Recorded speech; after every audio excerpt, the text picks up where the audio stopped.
On Sunday, for the first time since 2015, professional football returned to St. Louis. 4 years after the Rams left in order to move to Los Angeles, the battlehawks had their inaugural home game in a victory against the New York Guardians. And to say that the fans embraced this team would be a massive understatement.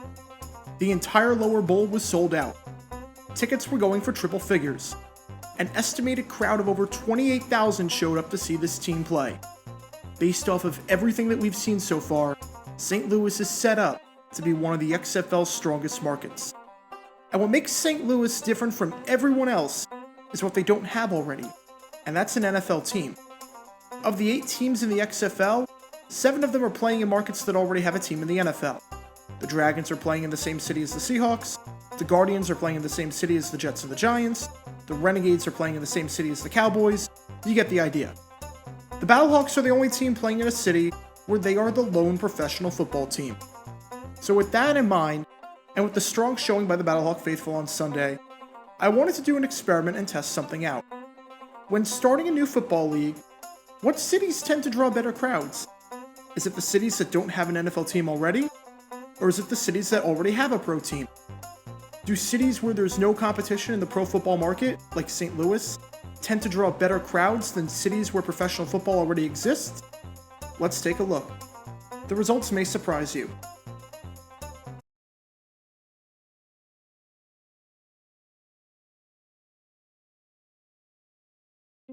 Now before I dive into the numbers, leave a comment down below making your prediction on which cities you think draw better crowds.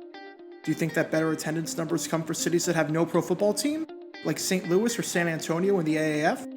Or do you think that the better attendance numbers come for cities that have a pro football team already, like Seattle or Houston? Let me know what you guys think. There's a strong hypothesis to be made on both sides of the equation. If you think that the unoccupied cities like St. Louis or San Antonio or Birmingham draw better crowds, you probably think it's because there's no competition. These are markets that don't get a chance to see professional football every day, and they'll embrace the team more because it's the only ticket in town. There's going to be more coverage on it.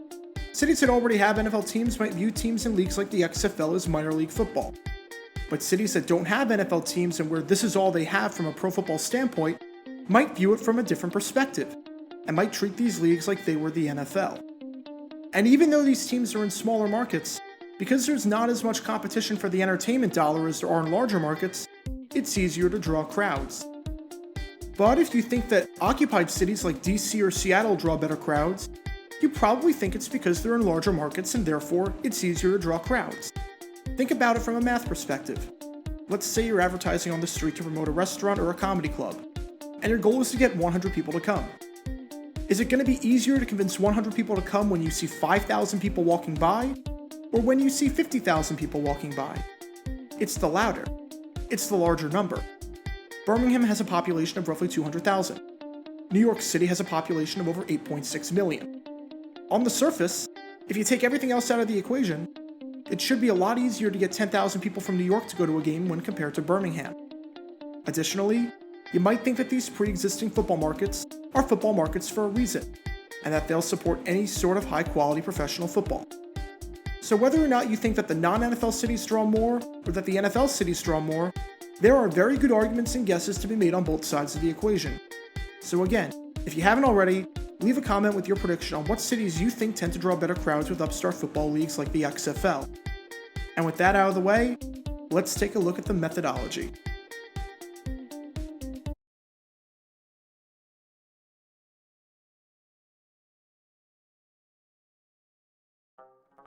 Like I did with my video about the Tampa Bay Vipers 2 weeks ago and the New York Guardians last week, I'm only looking at the first season of these major upstart football leagues. These are the leagues that most people traditionally think of when asked to think of competing football leagues, no matter how successful they wound up becoming in the end. This includes the All-American Football Conference from 1946, the American Football League from 1960, the World Football League from 1974, the United States Football League from 1983, the World League of American Football, which later became known as NFL Europe from 1991, the original XFL from 2001, and the unfortunately short-lived Alliance of American Football from 2019. Now there are 2 catches to this that I did not have in my previous 2 videos. For one, I'm leaving out the United Football League from 2009. Why am I doing this? There were only 4 teams in the league that season. the California Redwoods, the Florida Tuskers, the New York Sentinels, and the Las Vegas Locomotives. I actually went to one of the Sentinels games that year, but that's besides the point. The Redwoods and the Sentinels didn't have permanent home stadiums. Rather, they played all over the place. The Redwoods played 3 games, with 2 of them being played in San Francisco and 1 of them being played in San Jose. As for the Sentinels, their 3 games took place in 3 different states. So much for being New York. They had a game at Giants Stadium in New Jersey, they had a game at James M. Stewart Stadium on the campus of Hofstra University on Long Island in New York, and they had a game at Rentschler Field in Hartford, Connecticut. Both the Sentinels and the Redwoods played games in cities that had and didn't have NFL teams, so that's going to skew the data a bit if I left it in. And that leaves us with the Tuskers and the Locomotives, who both played in cities without NFL teams. So since there were 2 traveling teams, and 2 teams that fit the same group of being played in cities without teams, it didn't feel right to include the UFL. That league was all kind of bizarre throughout its run. The second catch it's at for the World League of American Football, I'm only looking at the teams that played in North America.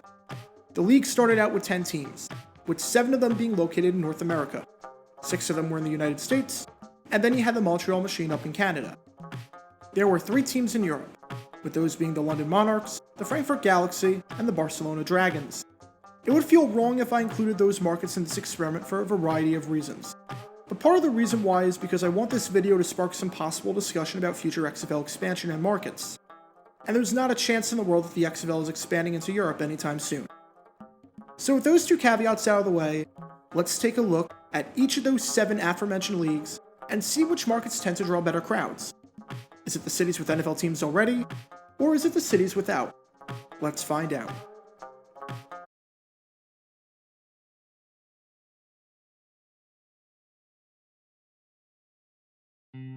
We start in 1946 with the All-American Football Conference. Of the 8 teams in this league, 5 of them were located in cities without teams at the time. Those were the Cleveland Browns, the San Francisco 49ers, the Los Angeles Dons, the Buffalo Bisons, and the Miami Seahawks. Oddly enough, all 5 of those markets would eventually wind up with NFL teams. Those teams combined drew an average attendance of 25,416 fans per game. The other 3 teams were the New York Yankees, the Chicago Rockets, and the Brooklyn Dodgers. Those 3 teams drew an average of 23,211 fans per game. In this battle, the non-NFL markets won. However, you can largely thank Cleveland for that. The Browns drew an astonishingly high average of 57,138 fans per game. That number was so high that it not only doubled the next highest average attendance in the AAFC, but it was 6,000 fans more per game than the highest NFL team. The New York Giants that season in the NFL drew over 51,000 fans per game, and yet that didn't even come close to what the Browns were drawing. Cleveland skews the data in favor of the non-NFL cities tremendously here, more so than any other team in any other league. Moving on to the American Football League from 1960, you once again had a 5-3 split between the teams in cities without NFL teams and cities that did. On the non-NFL side, you had the Houston Oilers, the Boston Patriots, the Buffalo Bills, the Denver Broncos, and the Oakland Raiders. Those 5 teams drew an average of 15,110 fans per game. On the NFL side, there were the Dallas Texans, the New York Titans, and the Los Angeles Chargers. Those 3 teams drew an average of 18,846 fans per game, with Dallas not only leading the league in attendance, but actually drawing more fans per game that season at the Cotton Bowl than the Dallas Cowboys. With this battle, the NFL cities had the higher crowds per game. Although I should note that even though NFL cities won this round, not all NFL cities had success. The Chargers moved to unoccupied San Diego after 1 year, and this clip about the New York Titans illustrates just how dire things got at times. The crowd was so small that I was able to go up and shake hands with everyone that was there and congratulate them on coming to the game. They sat all the fans in one section so that when the television camera was on the fans, it would only be on that group. And they actually played canned applause over the PA system. In the World Football League, there were 12 teams, but I'm pulling from 14 different data points. The reason for this? Not 1, but 2 teams moved from NFL cities to non-NFL cities in the middle of the season. The New York Stars packed their bags and moved to Charlotte midway through to become the Charlotte Hornets. and the Houston Texans packed their bags and moved to Shreveport midway through to become the Shreveport Steamer. When all was said and done, you had an 8-6 split between non-NFL cities and NFL cities. On the non-NFL side, there were the Birmingham Americans, Jacksonville Sharks, the Charlotte Hornets, the Memphis Southmen, the Shreveport Steamer, the Portland Storm, the Florida Blazers, who played their games in Orlando at the Citrus Bowl, and then the team simply known as the Hawaiians. $5 if you can guess where they played their games. Those 8 markets drew an average of 22,130 fans per game, with Jacksonville drawing over 30,000 fans per game, and Birmingham drawing close to 40,000 fans per game. On the NFL side, you had the Chicago Fire, the Southern California Sun, who played their games in Anaheim, the Philadelphia Bell, the Houston Texans, the New York Stars, and the Detroit Wheels. Those 6 markets drew an average of 19,034 fans per game. Here, the advantage goes to the non-NFL cities, though on both sides of the coin, you have to take all WFL attendance numbers with a grain of salt. Nobody knows for sure how many tickets were real and how many were fake. Take this clip talking about the Philadelphia Bell, for instance. There were 56,000 people in the first game in Philadelphia. What no one knew until later was only 5,000 actually paid to get in. We got to the game and the stands are packed. And I remember telling my wife, Patty, oh, this is great. We made the right decision. I had my picture on the cover of the program, and I looked at my wife at the time. I said, I'll never have to prove myself again. Then afterwards, we found out that they gave away the tickets at supermarkets. Moving on to the United States Football League from 1983, this league took an entirely different approach. The first 3 leagues I mentioned had a pretty even split between non-NFL cities and NFL cities, though all 3 leagues leaned slightly more toward the non-NFL cities. The USFL decided to play in practically nothing but NFL cities. Of the 12 teams in the league, only 2 of them played in non-NFL cities. Those were the Arizona Wranglers and the Birmingham Stallions. Those 2 teams combined to draw an average of 23,912 fans per game.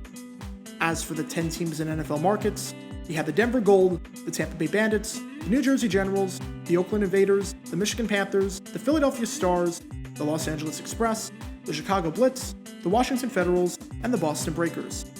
They combined to average 25,130 fans per game. Advantage to the NFL markets here, though these markets varied all over the place.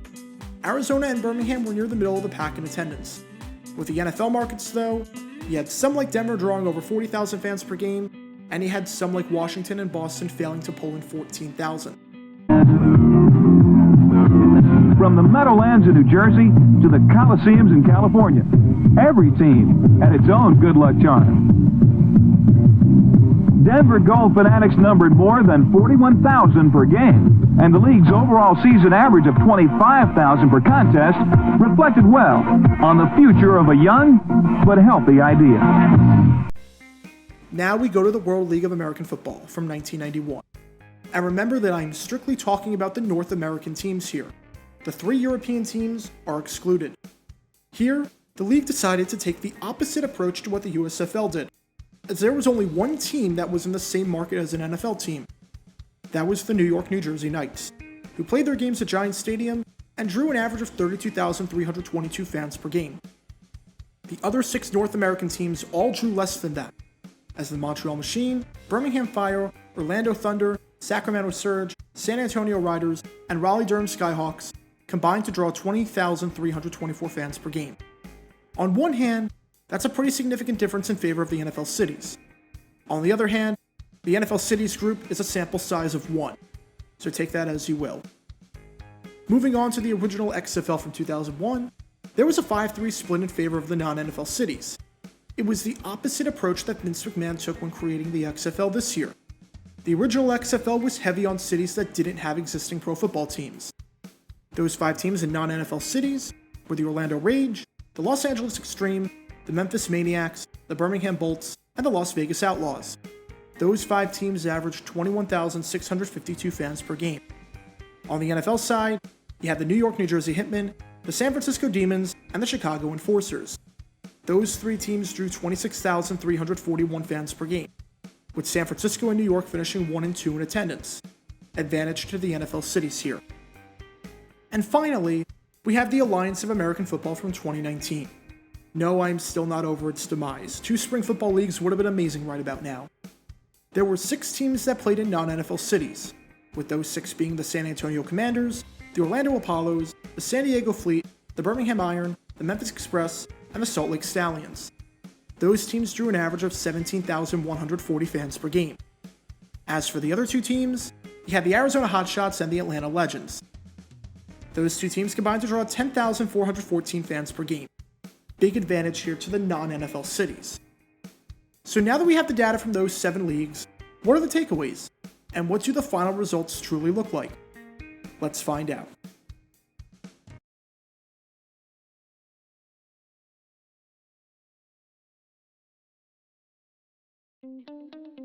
When you add up all of these numbers from the 7 leagues and then average them out, the non-NFL markets had an average of 20,812 fans per game. The NFL markets, on the other hand, had an average of 22,185 fans per game. It might come as a surprise to you that in upstart football leagues like this, the teams in NFL cities actually draw higher crowds on average than the teams in non-NFL cities. However, the difference here is not even 1,400 fans per game. There is no significant difference in attendance between these 2 groups. Plus, this doesn't take into account a bunch of other variables, like stadium size, weather, the records of the teams and their performance on the field, possible star players on teams, and the dates and times of games. Weather is a big variable here. Remember that in 2019, the Birmingham Iron played a game against the San Antonio Commanders in front of just 6,500 fans, which was significantly less than their attendance from their other 2 games.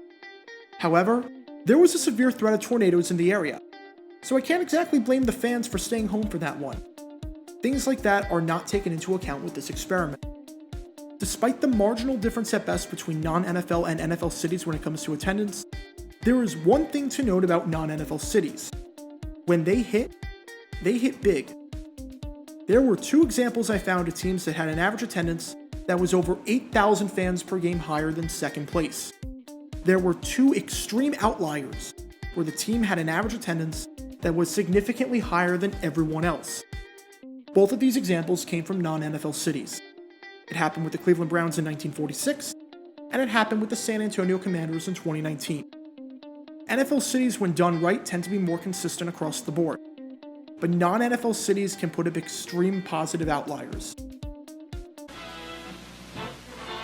This is the home of the Browns, Cleveland Municipal Stadium, where on this day the Browns are playing the Brooklyn Dodgers, and the fans are hurrying to get into their seats for another enjoyable football afternoon. They're coming across the bridges, over the railroad tracks and the walks, and all paths leading to the stadium.